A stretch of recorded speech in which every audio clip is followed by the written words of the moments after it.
இயேசு உங்களை நேசிக்கிறார். பிரியமானவர்களே, இந்த நாளில் ஆண்டவர் நம்மளோடு பேசும்படியாய் வேதத்திலிருந்து ஒரு 3 வசனங்களை கூட வாசித்து இதன் வழியாய் நம்மளோடு ஆண்டவர் பேசுகிற காரியத்தை பார்ப்போம். அது லூக்காவின் புஸ்தகம் 18வது அதிகாரம் 15, 16, 17 வசனங்கள் இப்படியாக சொல்லப்படுகிறது. பின்பு குழந்தைகளையும் அவர் தொடும்படிக்கு அவர்களை அவரிடத்தில் கொண்டு வந்தார்கள். சீசர்கள் அதை கண்டு கொண்டு வந்தவர்களை அதட்டினார்கள். அதட்டினது யார் என்று முதலில் பார்க்கும்படியாய் அழைக்கப்படுகிறோம். இயேசுவோ அவைகளை கொண்டு வரும்படி கட்டளையிட்டு, சிறு பிள்ளைகள் என்னிடத்தில் வருவதற்கு இடம் கொடுங்கள், அவைகளை தடை பண்ணாதிருங்கள், தேவனுடைய ராஜ்யம் அப்படிப்பட்டவர்களுடையது. எவனாகிலும் சிறு பிள்ளையை போல் தேவனுடைய ராஜ்யத்தை ஏற்றுக்கொள்ளாவிட்டால் அதில் பிரவேசிக்க மாட்டான் என்று மெய்யாகவே உங்களுக்கு சொல்லுகிறேன் என்றார். பிரியமானவர்களே, சிறு பிள்ளையை தொடும்படிக்கு ஜனங்கள் அவரிடத்தில் கொண்டு வருகிறார்கள். அதை சீசர்கள் தடுத்து நிறுத்துவதை வேதம் எழுதி வைத்திருக்கிறது. ஆண்டவர் சொல்றார், அவர்களை விடுங்க, அவர்களை என்னிடத்துல கொண்டு வாங்க அப்படின்னு சொல்லி ஒரு உவமையை சொல்லுகிறார். இந்த சிறு பிள்ளையை போல தேவனுடைய ராஜ்யத்தை ஏற்றுக்கொள்ளாத ஒருவனும் ஆண்டவருடைய ராஜ்யத்துக்குள் பிரவேசிக்க முடியாது என்று சொல்லி. ஏன் அப்படின்னு சொன்னா, ஒரு குழந்தைக்கு ஒரு காரியத்தை சொல்லும் போது நம்ம என்ன சொல்றோமோ அதுதான் அதுக்கு தெய்வ வாக்கு அப்படின்ற மாதிரி. என்ன சொல்றீங்களோ அதை தான் சின்ன பிள்ளையை செய்வாங்க. அப்ப அந்த அளவிற்கு நம்ம ஒரு காரியத்தை சொன்னா முரண்பாடு இல்லை, இது ஆண்டவருடைய சத்தம் அப்படின்னு சொல்லி கேட்கிற குழந்தையை போல ஒரு மனிதன் கர்த்தருடைய வார்த்தையை கேட்கும் பொழுது அதை அவன் இருதயத்துல பதித்து கொண்டு அப்பியாசப்படுத்தக்கூடிய ஒரு காரியத்தை ஆண்டவர் இந்த இடத்துல சொல்லுவதை நாம் பார்க்க முடிகிறது. ஒரு குழந்தை எப்படி ஒரு காரியத்தை சொன்னதும் அதை அப்படியே முழுமையை நம்பி ஏற்றுக்கொள்ளுகிறதோ, அது போல குழந்தையை போன்று ஏற்றுக்கொள்ளுகிற ஒவ்வொரு மனிதனும் ரட்சிக்கப்படுவான் என்று ஆண்டவர் சொல்லுகிறார். ஆனால் இந்த குழந்தையை தடுத்து நிறுத்துகிறார்கள் என்ற அந்த காரியத்தை மாற்ற ஆண்டவர் நம்மளோடு பேசுவாராக. நாம் அநேக நேரங்கள்ல நம்முடைய சோம்பேறித்தனத்தின் நிமித்தமாய் பிள்ளைகளை சண்டே ஸ்கூலுக்கு என்ன செய்யறதுல அனுப்புறது கிடையாது. 5 விளையாது 50 விளையாது அப்படின்னு சொல்லுவாங்க பார்த்தீங்களா. அந்த பழமொழிலாம் நமக்கு தெரியும்.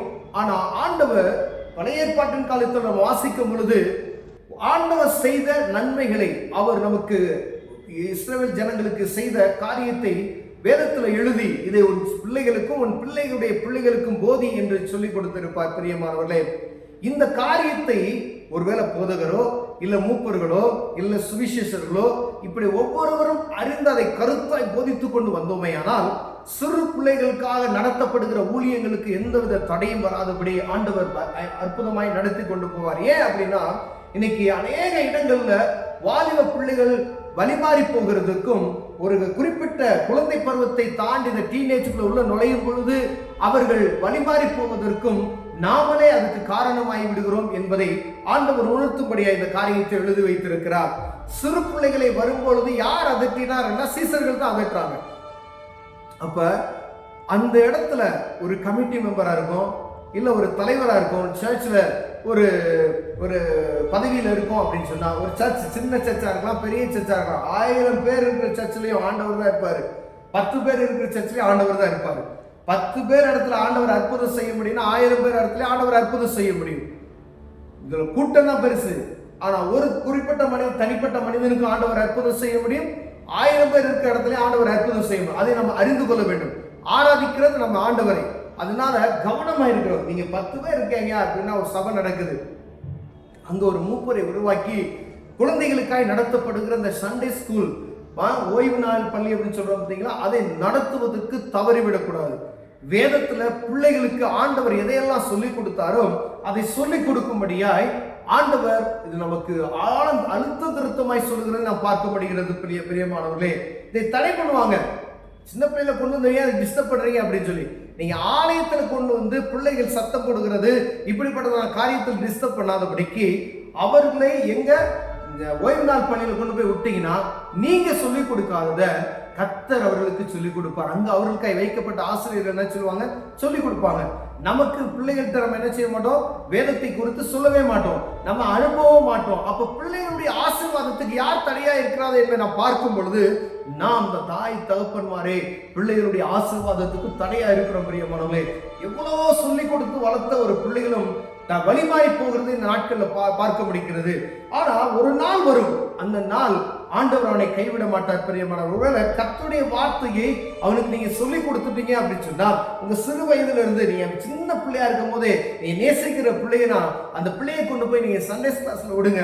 சண்டேஸ் கிளாஸ்ல விட்டீங்கன்னா அந்த பிள்ளை சத்தியத்தை அறிந்து கொள்ள முடியும். அவன் எங்க சுத்தினாலும் சரி கர்த்தருடைய சமூகத்துக்கு அவன் எங்க தான் ஓடி வந்துடுவான். பிரியமானவர்களே, ஒருவேளை எங்கெங்கெல்லாம் இந்த சண்டேஸ் கிளாஸ் நடக்கலையோ, அது 10 பேர் இருக்கிற சபையா இருந்தாலும் அங்கு சண்டேஸ் கிளாஸ் நடத்துவதற்கு நம்ம ஆயத்தப்படுத்திக் கொள்ள வேண்டும். ஒருவேளை இதுக்காக நம்ம போய் ஒரு ஆளை நியமிக்கணுமா அப்படின்னு இல்லாதபடி அங்கு இருக்கக்கூடிய ஆட்கள்ல தகுதியுள்ள ஒரு ஆட்களை நியமித்து அவருக்கு ஒரு பொறுப்பை கொடுத்து அவர்களுக்கு இந்த காரியத்தை ஒரு அநேக புத்தகங்கள் இருக்கிறது சிறு பிள்ளைகளை நடத்துவதற்கான காரியங்கள் அதை கொடுத்து அவர்களுக்கு ஒரு பாடலை சொல்லிக் கொடுத்து ஒவ்வொரு இதையும் கதையாய் சொல்லிக் கொடுக்கும் பொழுது அவங்க இருதயத்தின் ஆழத்துல இந்த சத்திய வசனங்கள் பதிந்து விடும் என்பதை மறந்து போகாதபடிக்கு நாம் பிள்ளைகளுக்கு கொடுக்க வேண்டிய அந்த உபசரணைகள், ஆண்டவருடைய வார்த்தைகளை சொல்லிக் கொடுப்பதற்கு ஞாயிற்றுக்கிழமை ஆச்சுன்னா பிள்ளைகளை கொண்டு போய் சண்டே ஸ்கூல்ல விடணும் அப்படின்றதுல மாறுபாடு இல்லாதபடி கொண்டு போய் விடணும். ஒருவேளை நம்மளே ஆலயத்துக்கு போல அப்படின்னு சொன்னா கொண்டு போய் விட மாட்டோம்.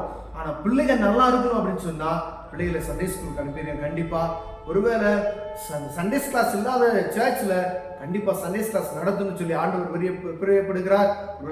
குறைவுள்ளவர்களாய் காணப்பட்டோமே ஆனால் மாத்திரம் தேவ சமூகத்துல கண்களை மூடி ஆண்டவரே நான் குறைவுள்ளவராய் இருக்கிறோம், ஆண்டவரே வழி நடத்துங்கன்னு சொல்லி கண்களை மூடி ஜெபம் செய்வோம். அன்பின் தகப்பனே, ஆண்டவரே சிறு பிள்ளைகளை என்னிடத்தில் கொண்டு வாங்கன்னு சொன்னீங்க. ஆண்டவரே அதை நாங்கள் தடை போடுகிறோம். சீசர்கள் தடை பண்ணாங்க.